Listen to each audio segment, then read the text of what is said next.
Hey citizens, welcome to the Summer of Self-Love. For many women, this season has often been met with trepidation, and our inbox has been overflowing with heartfelt messages from women seeking guidance on how to cultivate confidence and self-assurance this summer. In response, we've gathered our dearest friends and top experts to support you on this journey. Together, we'll explore ways to change the way that we look at ourselves, our body image, and allow you to lead your best life with unwavering self-love and confidence. This summer, let's celebrate ourselves and the beauty of our unique bodies. Welcome to the Summer of Self-Love.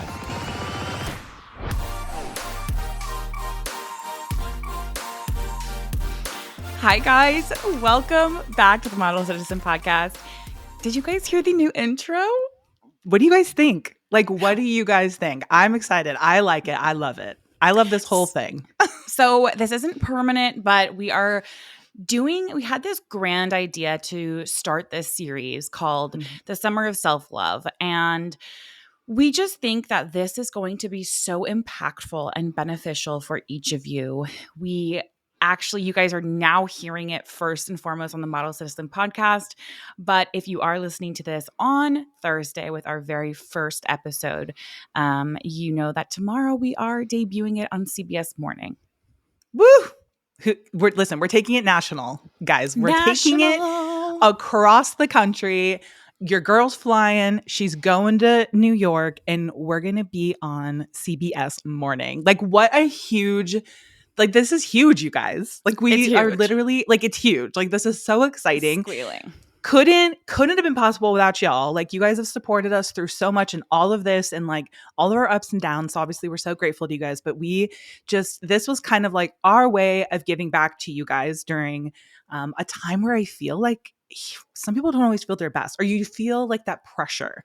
You know, you're out there, you're in your swimsuit, you're at the barbecue, you're at the beach, whatever you're doing. And maybe you feel self-conscious. Maybe you've, been seeing a lot of shred for summer or whatever. We are bringing you that confidence that you need. We are bringing you that self-esteem that you so deserve, that we know is in you, because we know you guys, we know our citizens, and you guys keep it so fucking real.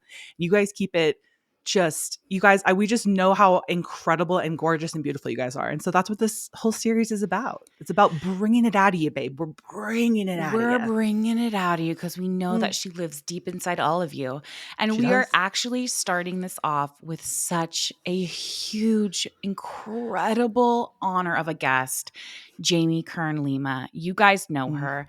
She is an American entrepreneur, investor, and a media personality. And she co-founded a little brand that I know all of you ladies might know called It Cosmetics.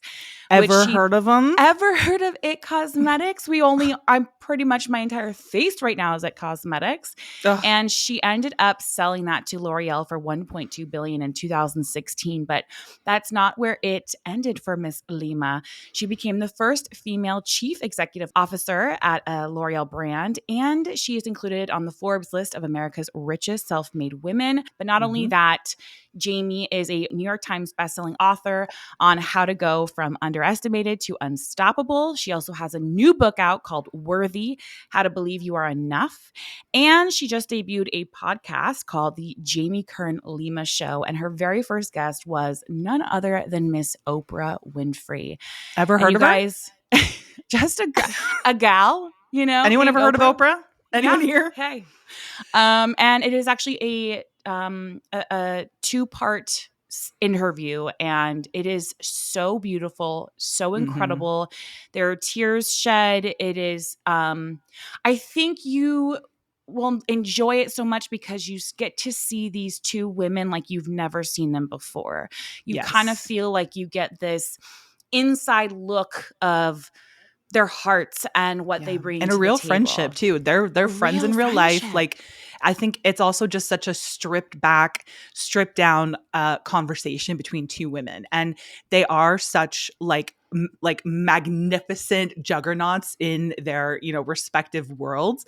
But to see just two women come together and talk the way that their conversation, it's just crazy. It's just, it feels like you're just sitting there with your sisters chatting, Yeah. And Oprah is my sister at the end of the day. And she will be replacing you. She will be replacing you.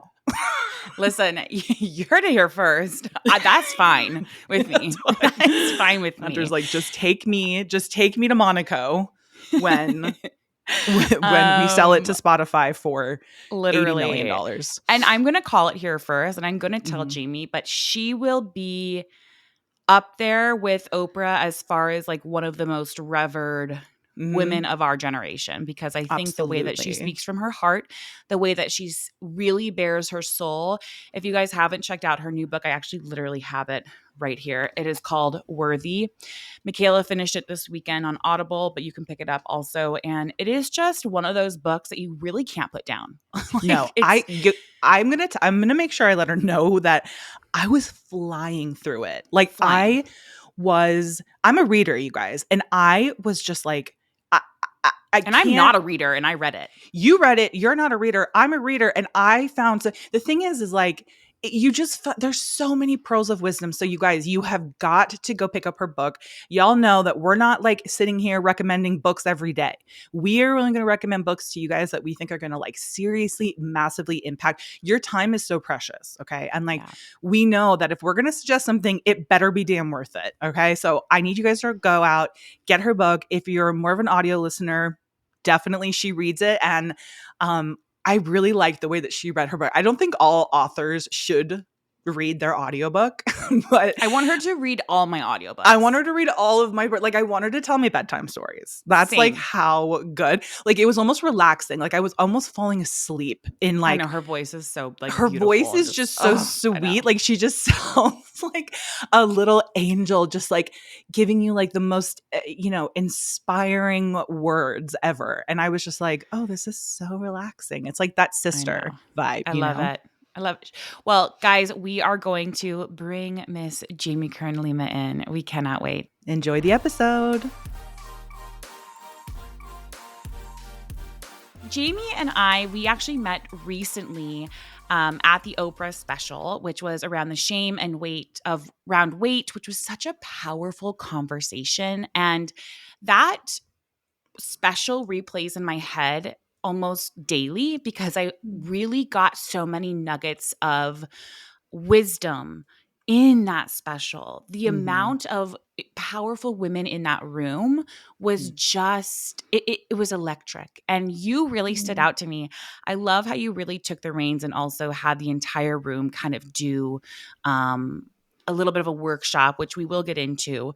But I really love how open you have been about your journey with self-love. And Michaela and I have both read Worthy. We have listened now to your podcast, and we've actually talked about it at the beginning of this episode with Oprah. And you speak so freely about times that you have dealt with self-doubt and what that has done for you and what you've missed out on. And you also mentioned during the Oprah special that there was a time when you had asked an investor to invest in It Cosmetics, and he had said something to you. I'm going to let you tell that story because I think that that was so powerful, and so many of our listeners would really like to hear that from someone who is so successful. Because I think a lot of times we always think, oh, you know what, people in success, they got there and it's fine. They didn't have to go through anything. And I think it was really poignant and powerful. Yeah. And I think too, it's like so often we feel alone in our own self-doubt or our own feeling like we're not worthy. Or I used to tell myself like, oh, great things happen to people like them, but but I'm not qualified, or I don't have what it takes, or any of those things. And it's funny too, because a lot of people might see the outcome of It Cosmetics, and you know what I mean? And when you read the press headlines, it's always like, Denny's waitress builds $1 billion company. And it's like, that's true. But a lot of times people think like, oh, did she just get lucky, or was it easy? And I have to tell you, like in my journey of having this kind of idea, and for anyone listening to us right now who has this kind of gut feeling or an idea, maybe they're supposed to like launch a business or write a book or put their, art or their talents or their gifts out there in the world, you get this kind of whisper that, that maybe you should go for it. And I have to tell you, I trusted that whisper that I was working as a television news anchor and I have really, really bad rosacea. And I started getting this gut feeling like maybe I should, I couldn't find anything that worked for me at the time. And I thought, well, maybe if I could figure out, how to launch a product, and maybe if I could kind of shift how, at the time, how models were being used in the beauty industry, because the first big aha, and then I'm going to talk about, so many of the no's, including the most painful no from that potential investor. And this is really not about my story. It's for anyone listening who's faced rejection or who deals with self-doubt and maybe has been tempted to let somebody else's doubt about them somehow turn into doubt about themselves or doubt about their own idea or doubt about their dream. Because I have learned firsthand over and over and over, no one else's doubt about you is any, or their no, or their rejection, or their any of it is any indication of the potential of your success, or the potential that your business is going to make it, or the potential that your personal brand is going to grow into being on the cover of Sports Illustrated swimsuit. Or that's right. Like it is no indication. And when I launched at cosmetics, I took a chance on it because I have bright red bumpy rosacea on my face, and I couldn't figure out why everything I was trying wasn't working as far as makeup goes. And I had this kind of big aha moment where I realized, like, oh my gosh, like my whole life I've loved beauty commercials and I've loved beauty ads in the magazines, and I always aspired to look that way. But growing up, like deep down inside, they always made me feel like I wasn't enough. And I was like, what if I can somehow figure out, pour every penny of my savings into this business, which was not a lot, figure out, how to work with the best chemists and who are they, and figure out how to create a product that works for me. But the bigger why for why I did it was like, what if, and this was not really being done at the time. I was like, what if I could put, models to show the product that are, every age and shape and size and skin tone and skin challenge. And what if I show my bright red rosacea and like prove the product works? And, my deep down why was like, what if I could do something to help like shift the definition of beauty for every little girl who's about to see these ads and start doubting herself, every grown woman who still does. And it's why so many people too who saw your cover of Sports Illustrated felt seen and cried. And we just like lived the victory with you, like for every person, right? And so I had that big why. And here's what I didn't know. I did not know that from the moment I launched the company in my living room, it would be hundreds. And because see, everyone sees the outcome now, right? Which is I sold it for $1.2 billion cash, became the first woman to hold a CEO title of a brand in L'Oreal's 108-year history at the time. And that all sounds great, but it almost didn't happen. And what I mean by that is the number of times, Michaela and Hunter, the number of times where like someone, like it was no after no after no. And it is so hard to go, gosh, is my gut wrong? Why? For me, I pray, I get still. And like, I just felt like God was saying to me, you're supposed to keep going. But I was like, okay, but then why is everyone saying no? And from the moment that we launched the cosmetics in the living room, it was hundreds and hundreds and hundreds of no's from the brands, like from the stores that I love, like the stores I would save my Denny's tip money and like buy a lipstick in. Or I go, I go to the department store and I'd be like, like the latest MAC eyeshadow shade. Like I would get so excited. And every one of those stores said no, and you're not the right fit. And they would always say, because I was using images of real people and showing my own rosacea and to show how the product works. And they'd always say these lines. They'd always say these words. They would say, women will only buy products from images of unattainable aspiration. Which means you can't even ever look you like can't that attain it. It's not real. Right. And I was just like, oh. And I'd be like, okay, I get that's how it's always been done. But what if women are sick and tired of buying products from people who don't look like them? Anyways, it was hundreds and hundreds of no's. And this went on for years. And Hunter, your question about the potential investor, this is just a story that became one of the greatest lessons in my entire life. And maybe someone listening needs this in their life or needs to hear these words today. But we were desperate at the time. Like we were down to no money left. I didn't know how we were going to stay alive as a business. And a potential investor had gotten a hold of our product. And I was like, oh my gosh, this is going to be my saving grace. And it's this huge, really well-known private equity firm who's known for kind of taking like small, unknown brands and turning them into big products we all shop for at, department stores and big box retailers and drugstores. And so I was like, oh my gosh, if they invest in us, then A, we're not going to go bankrupt. And B, like, what if I can, what if I can leverage like their power to get us into all these stores that keep saying no? So I was so excited. I literally thought it was going to be our saving grace. And the head guy loved our product. And then the whole team got behind it. We started doing meeting after meeting after meeting. We got to the diligence phase, which meant we had to hire lawyers, which we could barely afford because we thought the deal was going to happen and they were going to come on as investors. And we got to the final meeting.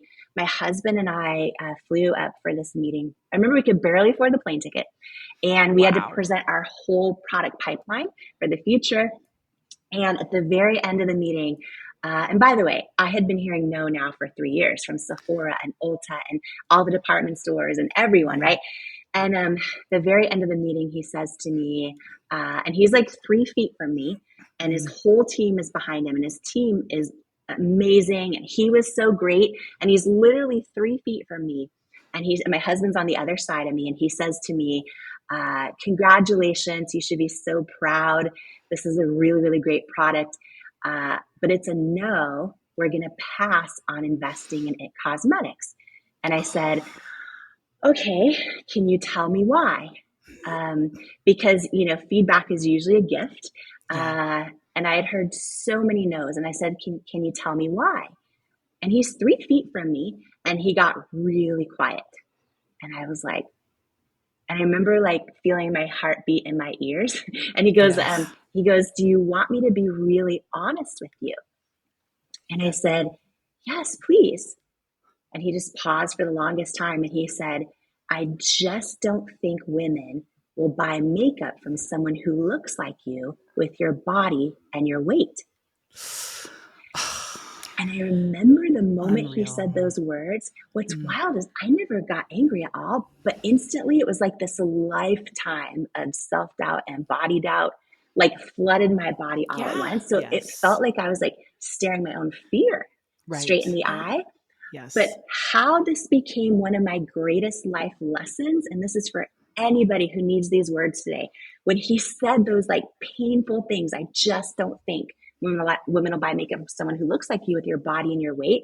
I will never forget this moment. Like deep down inside in my gut, like I felt it so strongly. I can almost feel it right now like it was yesterday. But when he said those words, I got this feeling so strong, this knowing in my gut that said, he's wrong.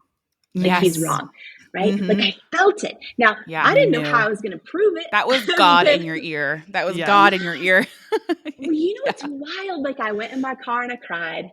All the things. And I did not hear from him again for 6 more years, which I can share the moment I did, which is wild. But in that 6-year journey, there was moments where like those words came back to me. I'd replay them in my mind, and I would imagine myself like turning down the volume on those words and remembering that gut feeling, that knowing that said he's wrong. And I would like turn the volume up on that.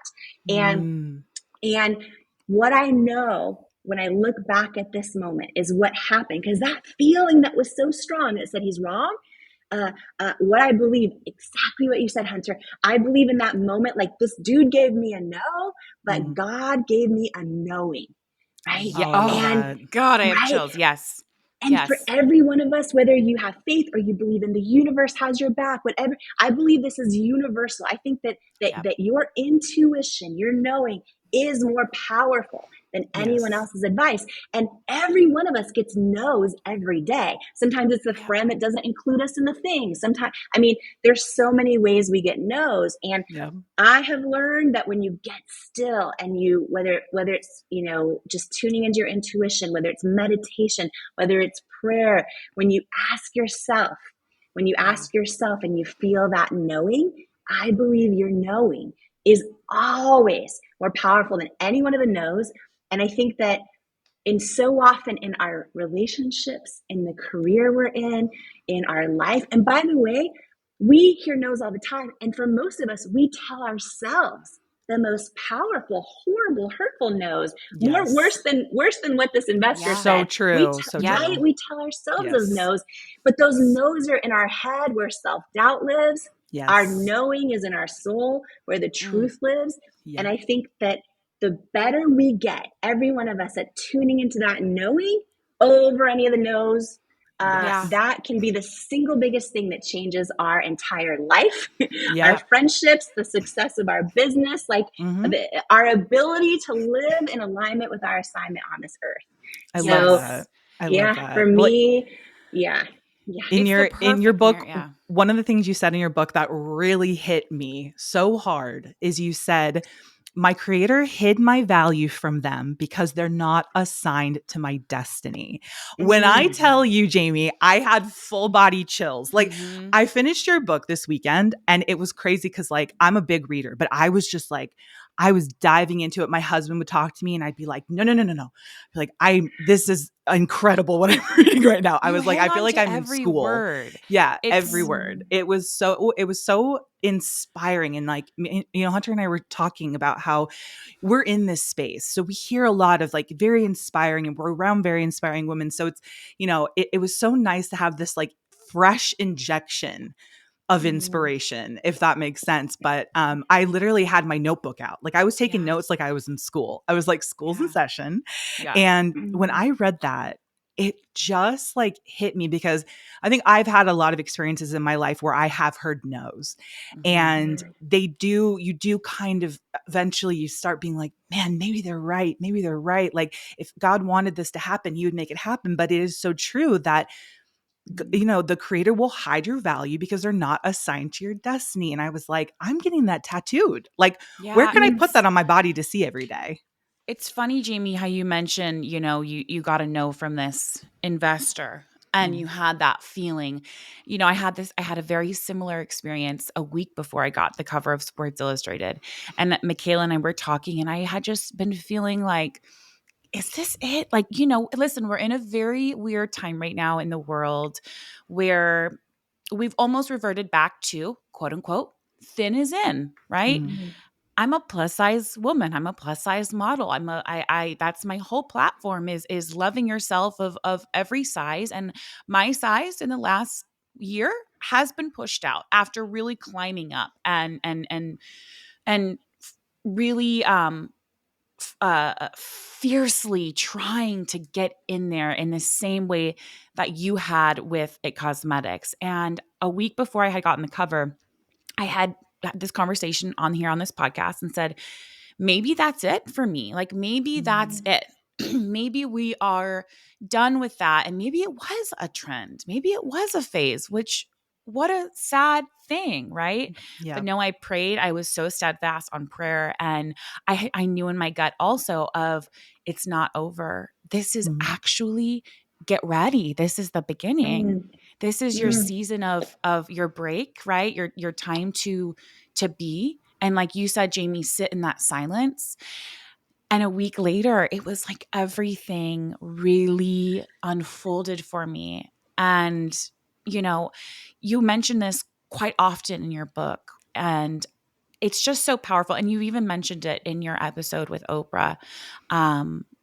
There's these moments in your life that become such aha moments when you look back now. And I'm sure you look back now at this investor and go, got it. If it would have gone through, none of this would have happened. It wasn't in your divine plan. Yeah, I have full body chills also hearing about what you were saying the week before and how you prayed and you felt like, oh, like get ready, right? Yeah. I want to call something you set out because this is so powerful.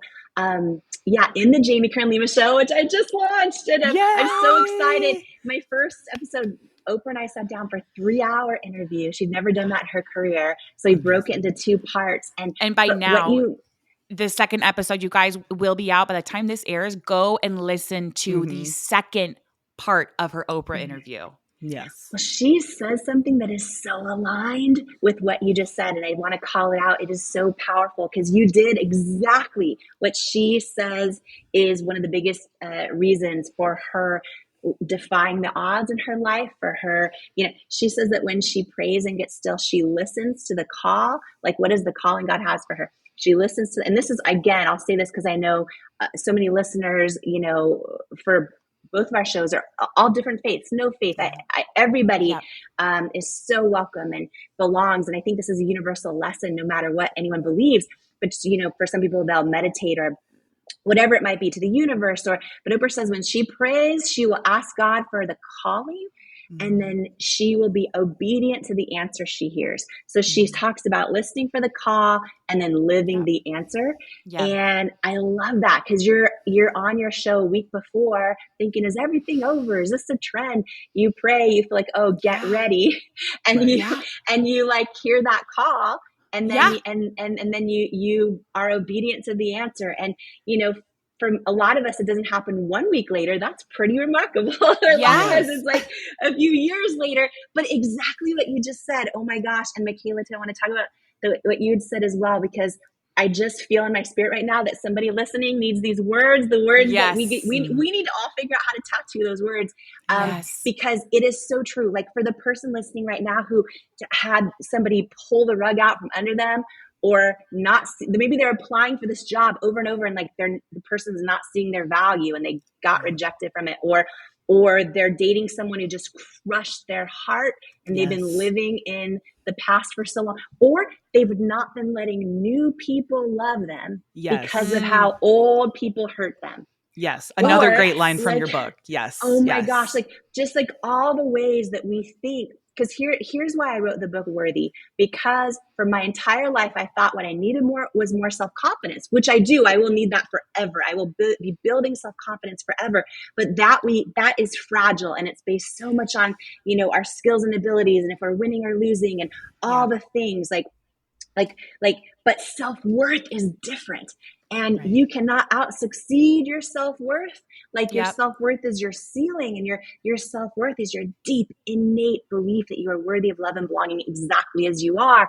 And most of my life, I just thought, why do I still feel like I'm not enough? And I kept achieving and achieving and achieving, and it never felt like it was enough. And I always felt like something was missing.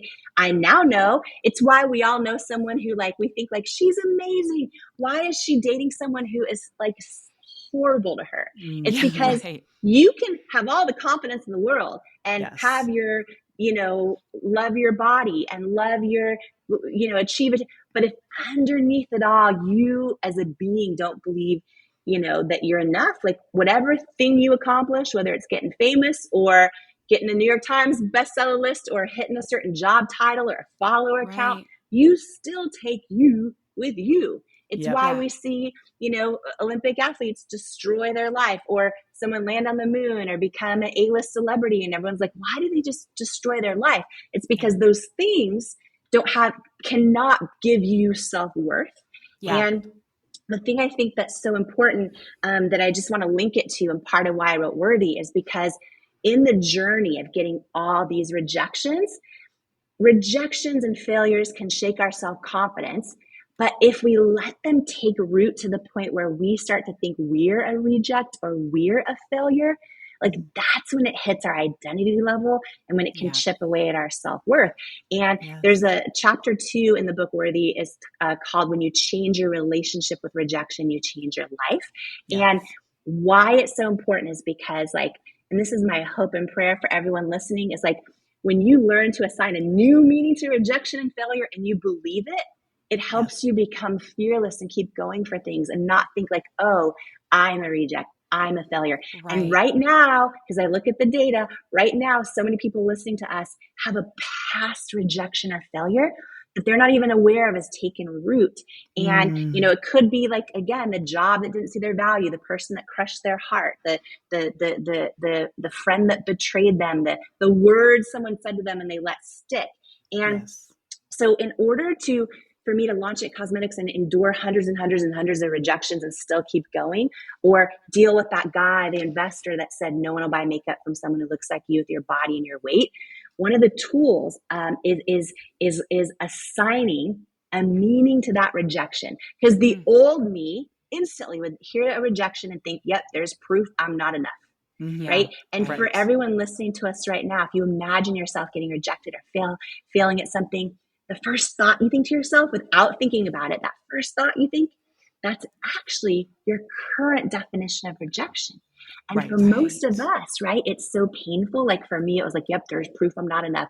For most of us, it's so painful that we won't go for things, like, because as human beings, we're wired to avoid pain at all costs. And so in Worthy, in chapter 2, I go through this, like, how do you reveal your current definition and how do you redefine it to something you truly believe, so that every time it happens to you, like, you'll be tempted to go, oh, I'm not enough, I'm a loser, I'm unqualified, I should have never even tried, like the things people say, oh my gosh. But when you catch yourself and you redefine it with, like, oh, no, rejection's God's protection. There is something so much better coming for me. Or the one Michaela shared, because this is important, because you can, and I go through how to do this in chapter 2, but when you revisit past rejections and failures, you can realize, like, oh gosh, the meaning I'm giving to them is causing me to stay stuck in my life. And you can redefine them. And one of my favorite all-time ways to do this, I do it probably every day in my life, even right now, by the way, with like current things happening, is exactly what Michaela said. I will go through a painful rejection, or we all have these things happen. I'll have a friend not invite me to the thing, or whatever it is. I will literally imagine God saying to me, oh, you weren't rejected. I hid your value from them because they're not assigned to your destiny. Right. And I will believe it, and it prevents me. And I've had to do this in my life. Like, I dated someone I was so in love with. He was an alcoholic. He was a pro athlete, the whole thing. I won't even get into that. We've all dated people where now we're like, thank God it did not work out. Yes. Right? Oh, yes. Plenty. At the time, we're like, oh, I'll do anything.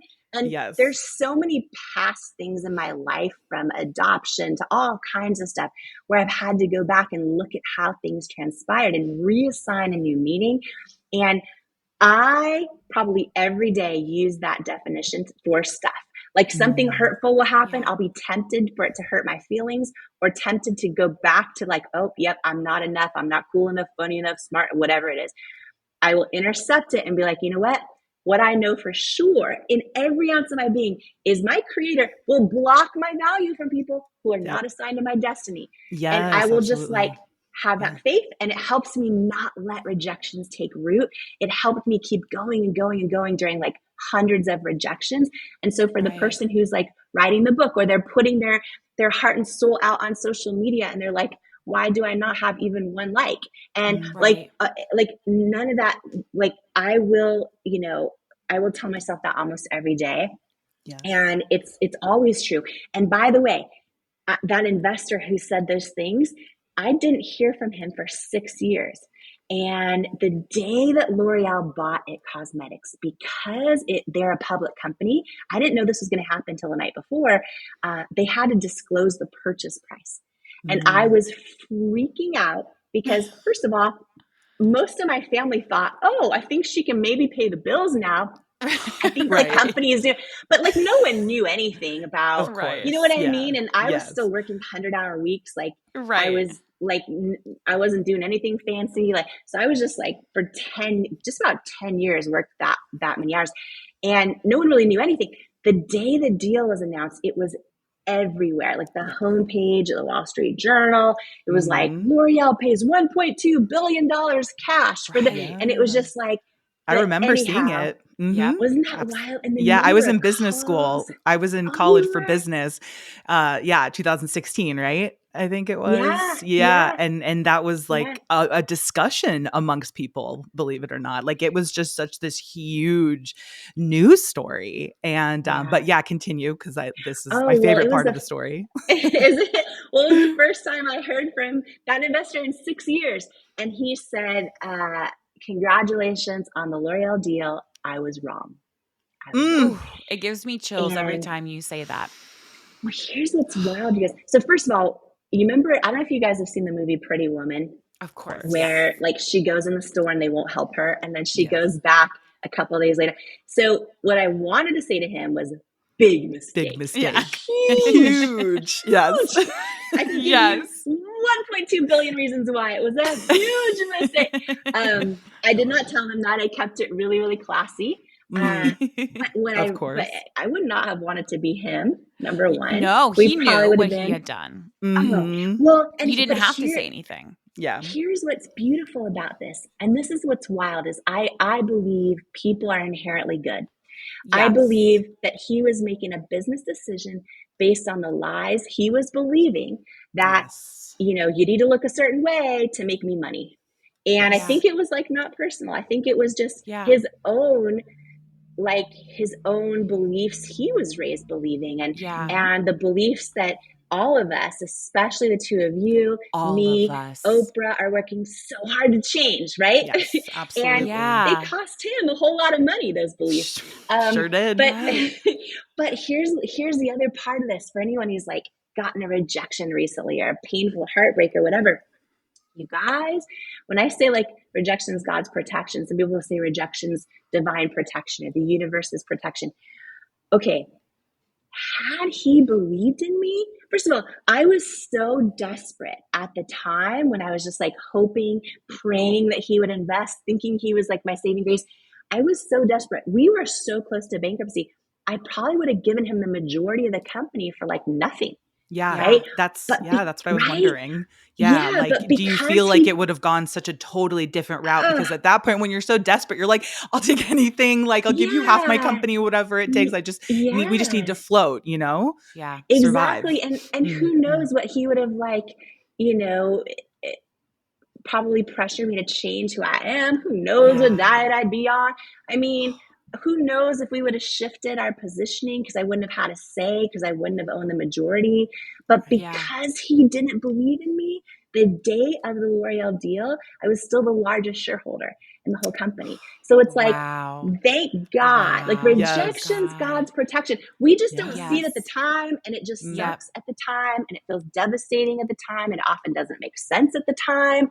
But Right. always, you know, one of the things Oprah talks about in the episode of the Jamie Kern Lima show. Oh my gosh, she even say that. You Which guys is- even say the Jamie It's Kern so Lima show. exciting. I know. Well, It's so Jamie, exciting. I was telling Michaela before this, I truly believe you will go down in history, much like an Oprah, as a woman who will be in our history books as someone who is revered. Mhm. I think that you have that power, you have that heart, you have that. I think that is your calling. I can Yeah. see that in you. The moment I even saw you, you had talked about, you know, when you like going back to when you were on, it was QVC, right? Mhm. It was the first time I saw you. And I was that girl that saw you and was like, oh my God, I've never seen myself represented in this space. Like, she's the creator. She's the creator. Like, what? That was Yes. huge. And to see what you have taken that, and you've never wavered on who you are as a person. You've never had that, oh, I have to change. You could have also very much so said to this guy, this investor, and said, you know what? Give me a few months. I'll lose weight. I'll change myself. I'll, you know, whatever. When you're desperate, sometimes you just think, oh, that's the only way. But you've never done that. And I truly believe that you will go down much like an Oprah. I think you were just interviewing someone that is your mirror. She's your mirror. Will be in history as one of those women that changed the world and the way that we think about ourselves. And I'm so grateful for it because I have 2 young kids and one of them is a daughter. And it's people like you who make that difference and make that change and aren't afraid to do it when a lot of people are. Yeah. And I appreciate that so much.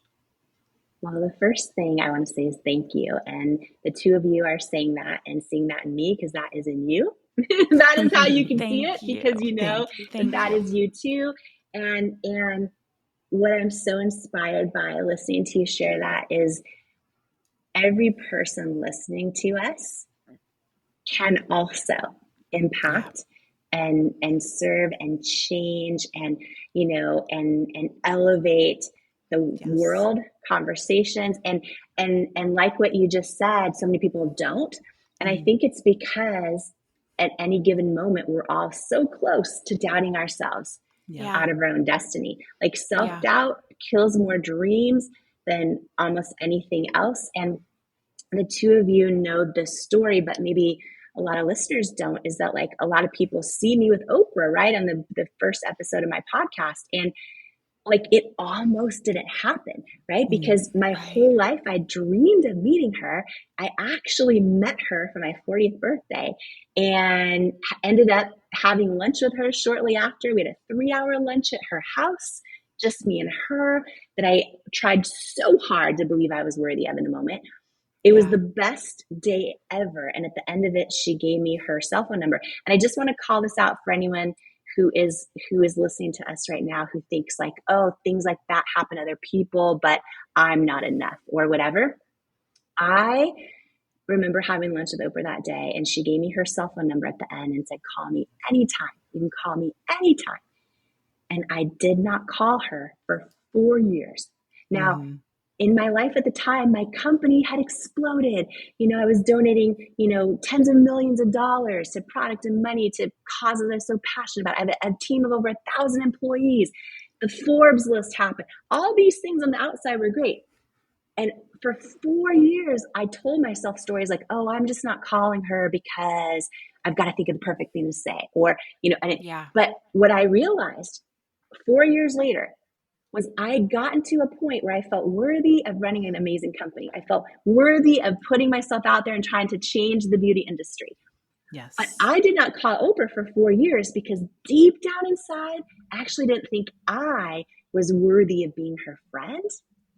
And when we don't think we're worthy of something, when we let self-doubt take over, like we'll sabotage it, our self-worth will become our ceiling. We cannot out-succeed our self-worth.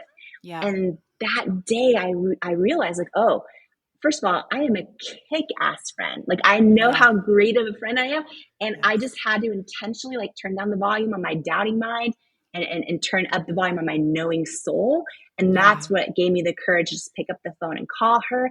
And so now for her to be the first guest on the Jamie Kern Lima Show podcast, now for you and I, Hunter, to do that event with Oprah together in person, like here's what I know in my life, it almost didn't happen. Like I almost doubted myself out of my own destiny. And when I think about every person listening to the three of us right now, it's like, what are you almost about to doubt yourself out of? That is a lie because you're telling yourself you're somehow not enough for it. Or somehow you want to stay stuck because you're fearing the rejection or the embarrassment or trying and having everyone see you start small or any of the other crap that just keeps us stuck. And my hope and prayer is like the things that we're sharing together today help someone realize like, oh, I thought I was alone in getting rejected a whole bunch of times, but that is no indication of how successful my idea is going to be, right? Or anything else. Like that person's doubt about me is no indication of my worth or anything else. And so my hope and prayer is that you guys hear from somebody from this show that says, I almost doubted myself out of the thing, but no more. I'm all in and going full speed ahead. Yes. I love that you're saying that because I think as humans, we are so predisposed to go away from pain and towards pleasure. And change happens in the uncomfortable, right? So we're not going to, for instance, I just recently had to put my dog down and I was like dragging it because I'm like, oh, I know I'm going to feel the grief. I have to do it though, right? It's like you get uncomfortable, you do it, you're fine, you go through it.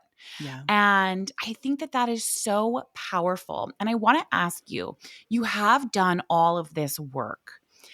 Is there days still where you hear that self-doubt come in? And if there is, what are some steps that you take that help you with that? Every single day, I feel like building self-worth and overcoming self-doubt is like a lifelong journey every single day. And Absolutely. I don't know if you I always guys say have had Rome this. wasn't built in a day, right? Yeah. Yes. The Sistine Well, and Chapel wasn't painted in a day. in a day, I think it's lifelong. And, Yeah. you know, I feel like, you know, now, much like you guys, I've had the blessing too of meeting for me some of my greatest mentors or people that I kind of, you know, never once imagined meeting. And what I've learned is like everybody sort of has the same thing. We all still deal with self-doubt. We deal with those, you know, the lies we've in the past for a lot of us believe for so long. Am I enough? Do I have what it takes? You know, do I need to please more people so I feel more love? If I'm me, the real me, will people really love me? And how I deal with it is very first of all, when I have those thoughts, which is every day, I remind myself like, oh yeah, I am not alone. This is everybody, even the people I, you know, have Googled and read their story and like at one point couldn't even imagine have doing the things that they've done and changed humanity like they have. They have all gone through countless failures and setbacks and self-doubt. They're just the brave ones willing to keep going. And so I tell myself right away, like, okay, it's not personal to me. It just means I'm one of the brave ones, like putting myself out there, asking the person if they want to be friends as an adult, like all the things that we do, right? Where we like risk our like, and so the first thing is I remind myself, oh, okay, this is not personal to me. And then depending on the thought or the situation, I'll probably redefine it, attach like a meaning to it that I know is true in my soul. You know, like, and I also go back to the data. And what I mean by that, and I'll just use one example. So many of us show up as our representative. We are so trained to show up as our representative, as the person we think we need to be for someone else to love us or to get their stamp of approval or to belong in the boardroom or belong on the stage or, you know, all of it, right? Belong in the relationship, like belong in the friend group. Like there's but when you look at the data, like it's impossible to have a true, authentic connection with another human being unless you are who you truly are, unless you are fully yourself. And when we show up as our representative, we think we're going to get more love that way, but we actually just put up a barrier of disconnection between ourself and that other person that prevents true connection. So we're as humans, especially in the US, we are lonelier than ever. We are lonelier than ever. And I remind myself, like, okay, I don't want to have a bunch of fake relationships of people that don't actually know me, because every time we show up as someone we're not, we're actually chipping away at our self-worth. We're telling ourselves we are unworthy of being who we truly are. And I know that, okay, short term, I might please or make someone else happy, but it's coming at the expense of, number one, my self-worth, and number two, an authentic connection with them. And so it helps give me the courage to just do things anyway, even if I'm tempted to doubt myself. Like Oprah, for example, my family. So growing up, I have a bunch of families. I'm adopted. It's a whole long story, whole nother podcast with a bottle of wine. But anyways, my step family, who one of them is just, they sing happy birthday to you full blast when it's your birthday, like no one's on key, but everyone fully commits. That's my and family, it's like this tradition. We do the same thing. It's it's so mortifying for everyone, but and we love it. It's the best. It's the best, right? It's the best. So I started doing it for, you know, some of my close friends as I grew up, and like I'd leave them an audio text or I'd call them, or like lucky them, right? And so I was like, okay, as Oprah and I started becoming friends, I'm like, listen, if she is going to know the real me, she is getting a happy birthday song. And I'll never forget. That's how you know. And I'm just like, listen, and I have to do this every day. That's like an example with Oprah, but I do this in every area of life every day. I have to remind myself, if I don't fully show up as who I am, there will never be a real friendship. If I don't fully show up as who I am, there'll never be a real connection online between people who are giving me their precious time to see content I'm putting out.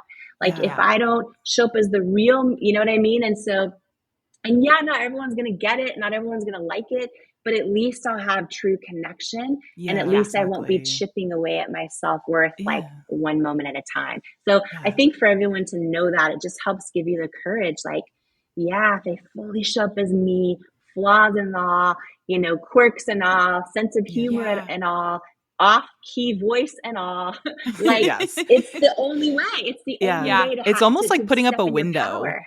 It's like putting up Mm, a window between you and the person. Like you can see them and they're there and you're like, your hands are this, but you're not mm, actually touching the person, because yeah. you have that barrier up, And which it's is Yeah. like like, blocking your energy exchange. yeah, yeah, and it's Yeah, not yeah, real. It's like they're having a relationship with your wax figure from Madame yeah, Tussauds. It's like they're yeah, not getting to know the real you. And like you said, it's like it reflects on you in a way where you're like, oh man, they love me, but they don't love me. And I think that that is something that everyone has felt with like a partner or a friend. If you're not vulnerable with them, I felt that Yeah. for sure. I used to have such a hard time being vulnerable with people. I was very protective of my heart and my, all of that.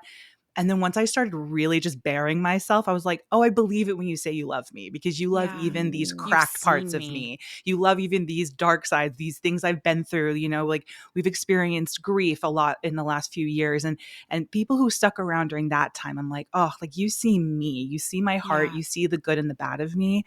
And those connections, like those are people that I would put my life on the line for now Yeah. because the mm, connection is so strong and so powerful. And it just speaks to you, like just being who you are. And when you Yeah. called Oprah, you're like, this is just who I am. Like, I'm going to call you and leave you a happy birthday message because that's Jamie. And this is how Jamie rolls, you Well, know? and I think that to really quickly piggyback on that, um, I think that also people will realize they realize it when they listen to our podcast. They will realize it when they listen to the Jamie Kern Lima show podcast that we are all people who desire to be heard and to Mhm. be mm, seen and to feel seen. Even Oprah Yeah. wants a happy birthday message, Mm. and even Jane Doe down the street wants a happy birthday message. At the end of the day, I believe we're all God's children, right? And we are no better, no worse. Like we are all the same and that's what we want. We want to be seen. We want to be heard. We want to feel valued. Yeah. And we can only do that when we open our hearts up and we say, mm, well, this is me at my core.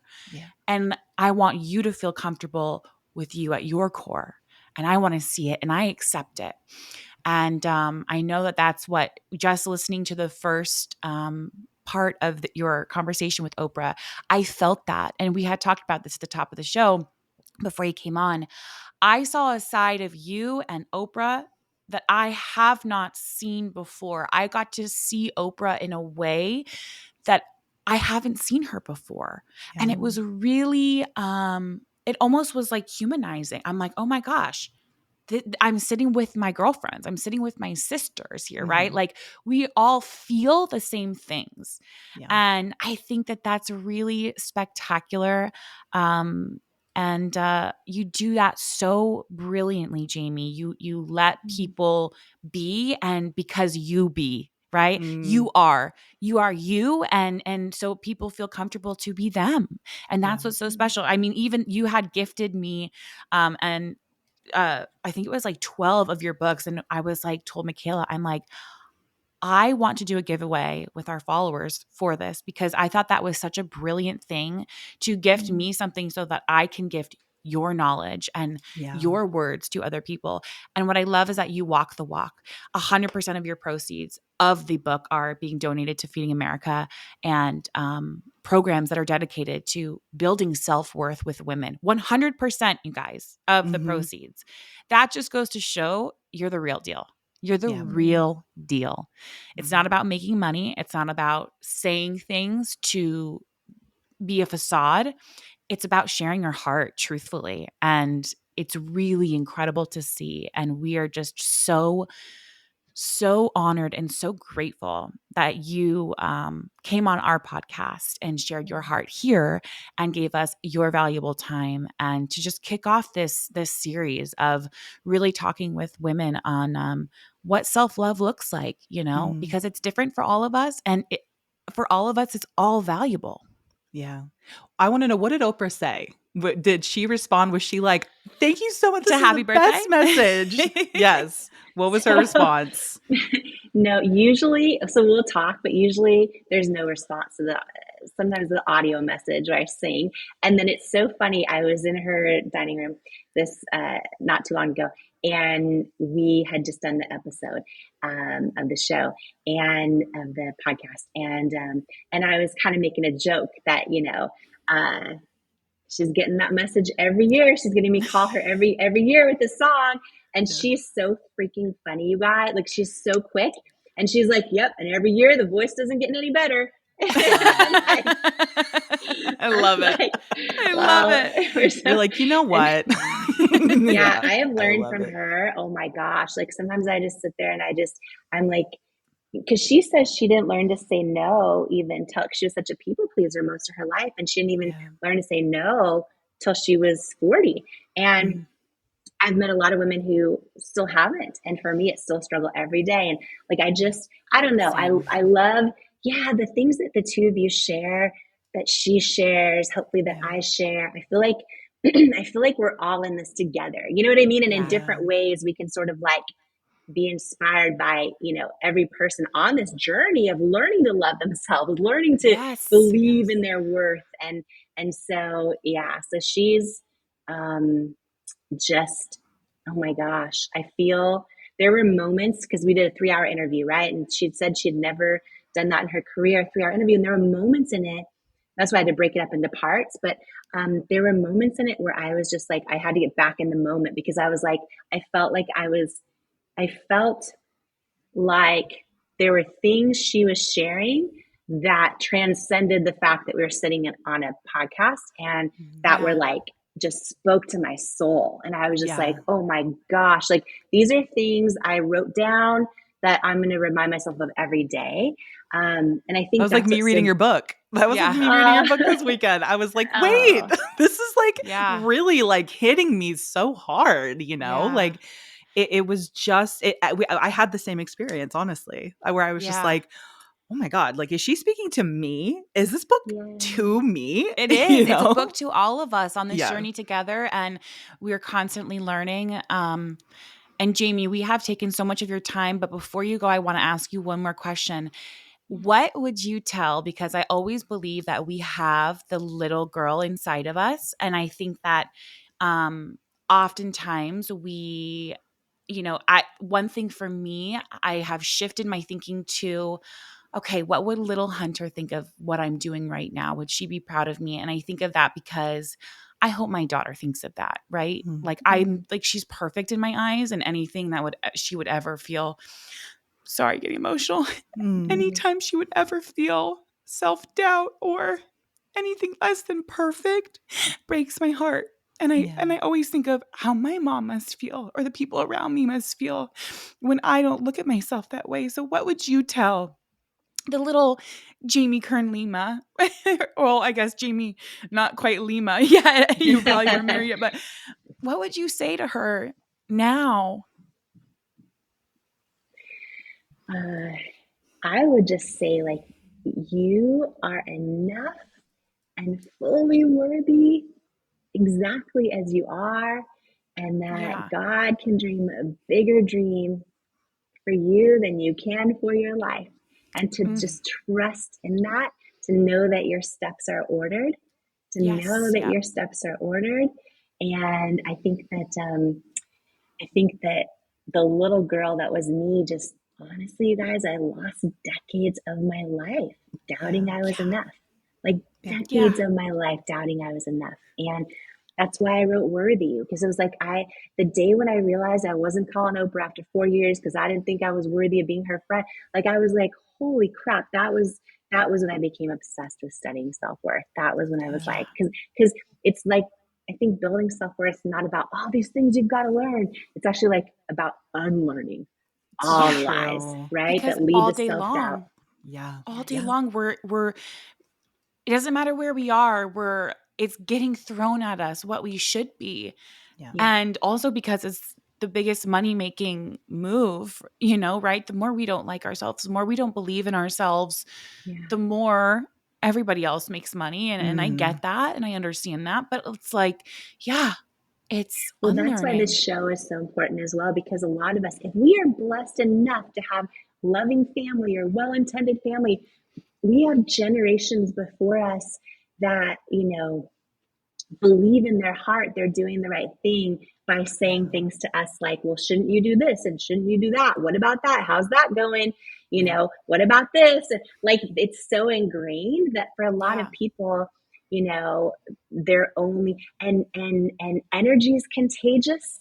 Yes. And Yes. all of it. And so for a lot of people, that's why, the two of you, your show, hopefully my show, I feel like for a lot of people, this is the part of their inner circle, Yes. because a lot of us have family and even friends that just aren't, and maybe aren't even interested in like Yeah. unlearning all the lies. Maybe they're just so Yes. ingrained and they just live that, but they're lovely and you still want to love them, but you also need people around you that remind you of who you are and that you're fully worthy and enough exactly as you are, and make you feel like you can come as you are, and Yes. just like that you belong there. And so I think I just want to honor you guys for doing this show, and also just like for the goodness and the force for good that you put out in the world, and even sharing too, Hunter, how you parent. It's like most of us weren't parented that way, even though Yeah.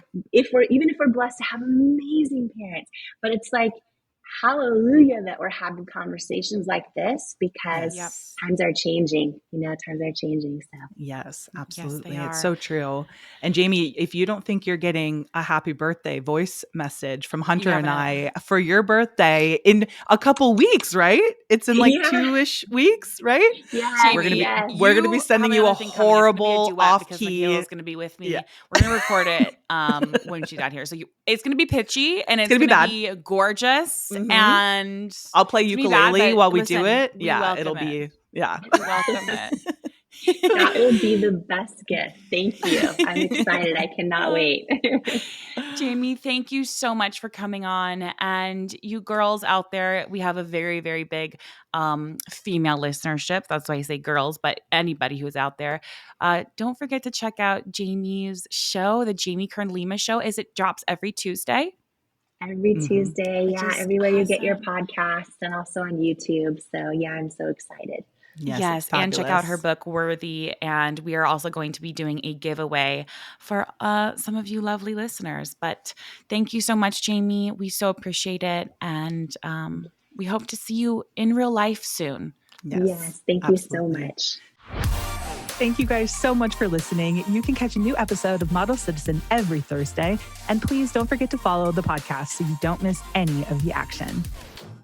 We want to hear from you, so please leave a rating and review and follow us on socials for all the behind-the-scenes action at Hunter McGrady and Michaela McGrady. And don't forget, you are worthy, you are loved, and you are capable of doing all wonderful things. Bye, guys.